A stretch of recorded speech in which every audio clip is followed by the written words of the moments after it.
Bueno, queremos conversar respecto con la Iglesia, con un representante de ella, sobre la reforma educacional, y vamos a conversar justamente con el presidente del área de educación de la Conferencia Episcopal de Chile, Monseñor Héctor Vargas.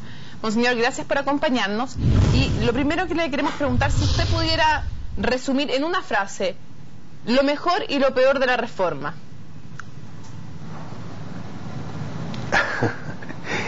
Ojalá pudiera resumir en una frase. Sería, no sé, pues genial, pero no, eso no es posible. Yo creo que lo mejor de la reforma es querer hacer un cambio grande, profundo en el sistema educacional chileno, y que por muchas razones, no obstante todo lo que ha venido avanzando el último par de décadas fundamentalmente, sin embargo, aparte de los logros que ha obtenido, ahora tenemos el gran desafío de la calidad y el gran desafío de la equidad. Y yo creo que el hecho de tratar de hacerse cargo de esto, y que es una gran demanda, y que todos los que trabajamos en educación desde hace mucho tiempo nos damos efectivamente cuenta de que requiere ahora dar un nuevo salto en educación, me parece de que una reforma de esta envergadura que quiera hacerse cargo de algunos de estos temas, sin duda que ayuda en ese sentido. Y el hecho de querer hacerlo creo que es una cosa positiva, y debemos buscar la forma de poder colaborar en ello. Ahora, respecto a lo peor, no sé qué será lo peor. Quizás nosotros hubiéramos preferido haber tenido primero el modelo global de lo que se quiere realizar. Ojalá, en primer lugar, haber tenido un consenso de la sociedad que queremos, del país que queremos, del Chile que soñamos para adelante. En base a eso, entre todos, haber buscado cuál es el mejor modelo educativo que puede hacerse cargo efectivamente de esos anhelos y sueños como país, respetando sin lugar a dudas al mismo tiempo los fines y la naturaleza que es propia de la educación, y que pone a la persona de los alumnos y alumnas en el centro del hecho educativo. Señor Vargas, ese hubiera sido el proceso que nos hubiera gustado, pero ese proceso por las premuras políticas no ha sido posible. Cuando usted ve el programa de gobierno, donde hay establecidos claramente algunos puntos fundamentales, no al lucro, no al copago, no a la selección, reformas, desmunicipalización, etcétera, ¿usted no considera que eso es una visión sistémica, no es suficiente lo que ha puesto el gobierno, o es que ustedes legítimamente están en desacuerdo con esos puntos que está poniendo el gobierno? Nosotros desde el principio hemos dicho de que estamos de acuerdo con esos 4 puntos, de que hay que enfrentarlos, que nos han parecido interesantes, necesarios. Algunos incluso hemos señalado que pensamos que eran urgentes hacer algo al respecto. Por lo tanto, hemos estado de acuerdo con esos 4 grandes temas puestos en un principio, cada uno muy interesante en sí mismo, cada uno muy valioso en sí mismo para enfrentarlo, solo que como no conocemos el marco global de todo el resto de la reforma, a veces cuesta un poco saber cómo ubicarlos correctamente dentro de un proceso que quiere abarcar todos los estadios del sistema educacional chileno. Señor. Ahora, lo que sí hemos manifestado, alguna observación o varias observaciones, es a la hora de ver cómo se va a hacer o cómo se va a aplicar cada uno de ellos, pero en eso se han abierto espacios para el diálogo y en eso estamos. Ok, ahora vamos por puntos. Lo primero, lucro. Un colegio católico, más allá de lo que sea legal, ¿un colegio católico es moralmente aceptable que lucre con la educación de sus alumnos? Yo creo de que tenemos que definir primero qué es lo que vamos a entender por lucro, porque el lucro no es ninguna grosería, no es ningún garabato. Todo el mundo que trabaja, que se saca la mugre, que se sacrifica de 1000 formas, llega al fin de mes y espera la retribución respecto de su trabajo. Ahora, si un colegio también católico hace eso, me parece que es legítimo. Ahora, si con platas públicas y del Estado se hace un tremendo negociado, evidentemente eso es inaceptable. ¿Y cuál es la distinción? ¿Cómo se pone la frontera entre un ajuste de legítima retribución y un tremendo negociado? ¿Dónde está el límite? Bueno, el límite está en lo que nosotros estamos sugiriendo, ¿no es cierto?, de que esto sea regulado de tal manera de que eso sea efectivamente en justicia, que sea legítimo y también sea ético, y no otra cosa como ha venido lamentablemente sucediendo respecto de un porcentaje de sostenedores. En concreto, después de sacar plata para pagarle al director, después de sacarle plata para pagar al administrativo, a los profesores, todo lo que obtiene un colegio católico de ganancia, ¿debería reinvertirse en sus alumnos, entregado los sueldos? De hecho, en la práctica es así. ¿En todos y cada uno de los colegios? Podríamos decir que los colegios... No hay ningún colegio católico que saque... Hay colegios católicos que tienen una retribución respecto por toda la gestión que se realiza, eso sí, pero basta ver un colegio católico, yo los invito, vayan a ver cualquier colegio católico y no cabe la menor duda de que la inmensa mayoría de los recursos que sobran son todos reinvertidos en el propio colegio, ¿no es cierto? Basta ver los colegios, lo que se hace, las familias lo que piensan. No cabe la menor duda de que los recursos están al servicio de la comunidad educativa. Usted dice la inmensa mayoría, señor Vargas, pero no son todos los recursos entonces lo que se reinvierten en educación. Hay un porcentaje que, una vez distribuidos los sueldos, etcétera, más lo que se reinvierte, ¿hay otro porcentaje que va a lucro entonces? Yo no tengo el dato de cada uno de los colegios, qué es lo que ocurre con ellos. Pero eso tengo entendido que... son temas que van a la gestión, pero no sabría tampoco decir de qué se trata, en qué consiste en este minuto. Están las fundaciones que arriendan patrimonio, estructuras que son de alguna congregación, etcétera, y vía arriendo dan un aporte a fin de mes, eso sí. Monseñor, los colegios que atienden preferentemente a la clase acomodada chilena y que son de iglesia. La iglesia siempre ha dicho que es parte de un proceso de evangelización también que realiza, y sin cuestionar eso, lo que quisiera preguntarle es, ¿esos colegios debieran tener una cuota de alumnos integrados? ¿Debieran recibir gratis de manera importante a chicos de escasos recursos? ¿Eso es un valor en sí, mezclar en una sala de clase a chicos con muchos recursos y a otros alumnos que no tienen poco o nada de recursos económicos? ¿Sería un valor, debería ser una norma en los colegios católicos? Me parece que sí, y efectivamente hay colegios que sí lo hacen, que son colegios efectivamente pagados y que atienden a una élite, educan a una élite, pero que desde siempre han tenido una preocupación social y han tenido la preocupación efectivamente de tener alumnos integrados, etcétera. Otros no sé si lo harán, es probable que algunos no lo hagan, aunque tengan sistemas de becas y otro tipo de situaciones, pero lo ideal sería, como lo señaló el último Congreso Mundial de Educación Católica realizado hace unos 3 años atrás, que efectivamente lo ideal es caminar hacia la construcción de comunidades educativas integradas e inclusivas. ¿Y usted cree que ese ideal lo están cumpliendo hoy los colegios de la élite que son católicos en Chile? Porque no es un énfasis que veamos que ponga la Iglesia Católica en la discusión. No vemos que la Iglesia Católica ponga en la discusión decir si ustedes son realmente católicos, si ustedes tienen estos determinados ideales, ustedes deberían tener colegios más integrados. No hemos visto a la Iglesia Católica decir eso ni poner ese tema realmente en la discusión en Chile. Bueno, lo que yo tendría que decir que en el documento que ha presentado la Educación de la Conferencia Episcopal dice que efectivamente está de acuerdo con la gratuidad, está de acuerdo con el fin al lucro y está de acuerdo con el fin de la selección de los términos que se ha venido dando hasta ahora, porque entendemos de que esa es una manera concreta de optar por los pobres, de evitar la segmentación desde la base y también la segregación. Eso está escrito en el documento que hemos presentado, sobre todo el último. Leí ese documento, pero no vi en ninguna parte que se invitara a los colegios de élite a recibir a un porcentaje de alumnos becados. Tal vez para la gente, para que nos entienda de lo que estamos hablando, la figura de Machuca es como la forma más gráfica de explicar a la que nos estamos refiriendo. No vi ese énfasis, me lo salté, porque que sea como una invitación que los colegios de élite tengan un porcentaje obligatoriamente de alumnos de escasos recursos, no parece ser una práctica, ni siquiera aquí en Chile, sino que en general en el mundo no parece ser una práctica mayoritaria en los colegios.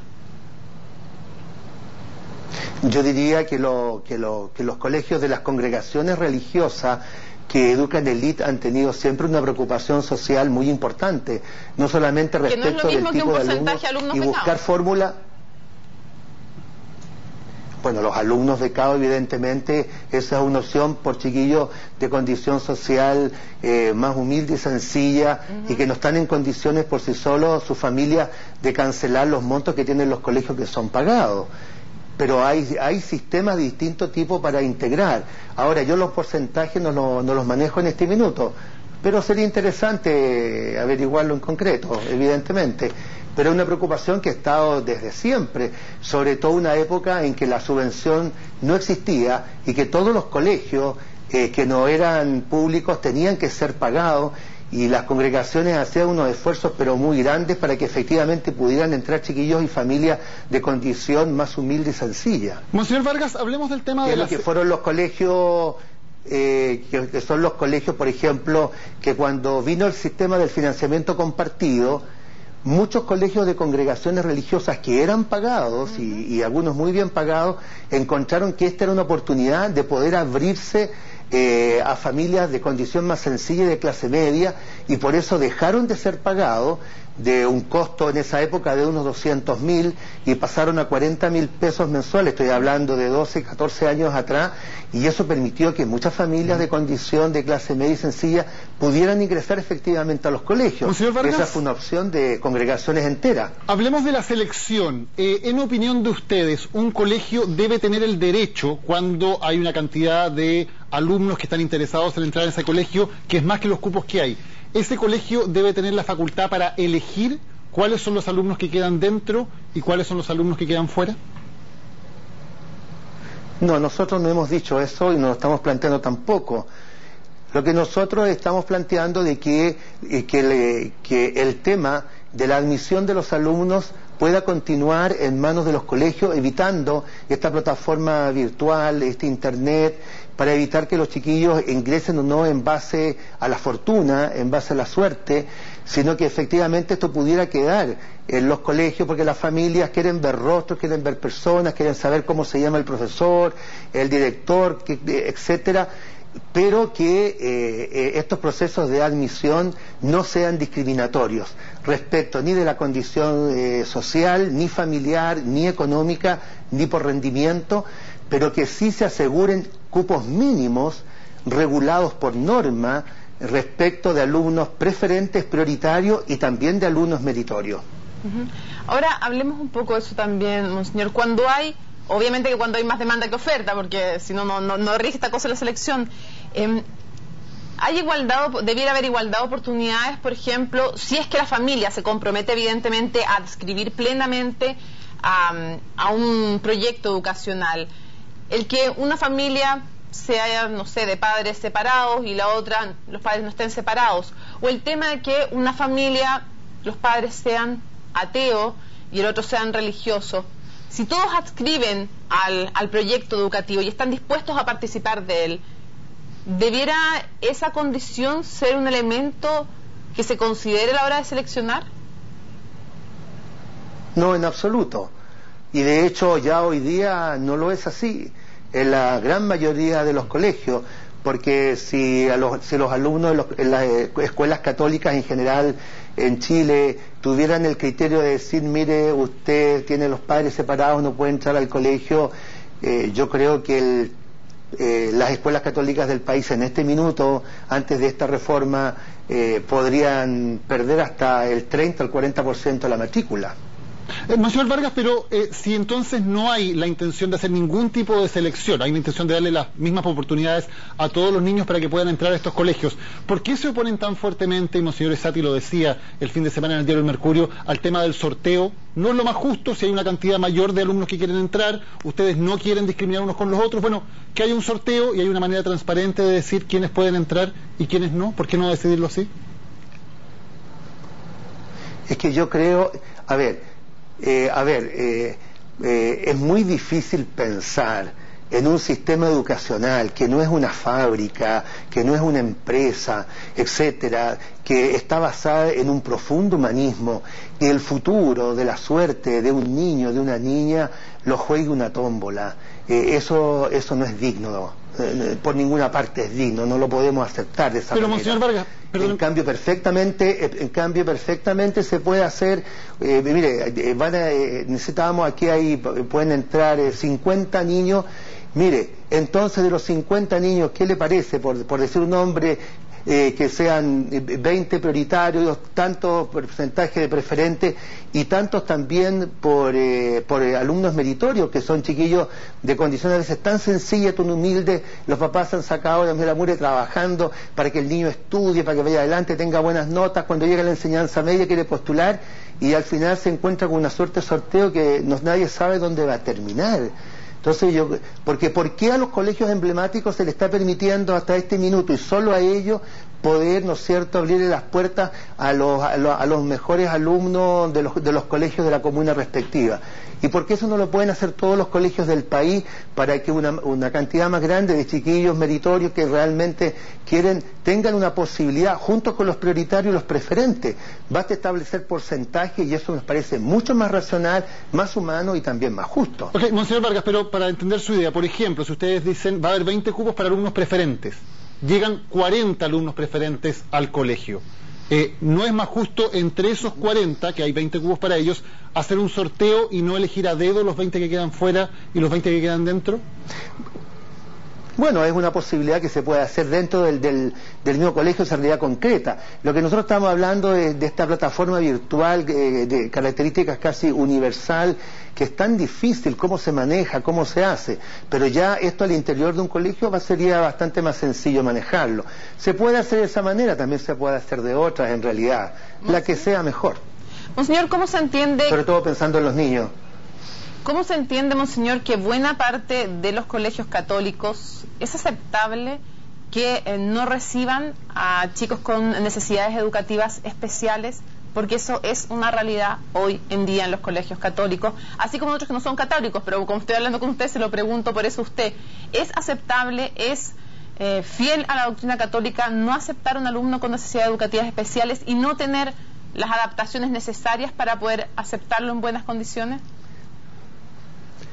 O sea, Mónica, no sé de dónde se sacan esos datos de los casi 1000 colegios católicos que hay en Chile, porque la verdad de las cosas, yo fui director de colegios industriales, científico-humanistas, básicas, agrícolas, etcétera, y le puedo asegurar de que normalmente teníamos chiquillos con ese tipo de capacidades especiales, teníamos chiquillos que tenían problemas para oír, para ver, y también Asperger y muchas otras cosas, y chiquillos con síndrome de Down.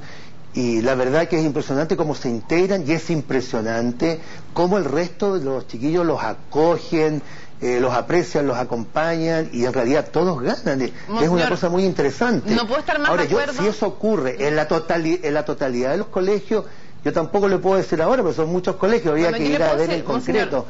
Pero que la inmensa mayoría no lo haga, yo no lo comparto. Yo no dije la inmensa mayoría, dije que buena parte.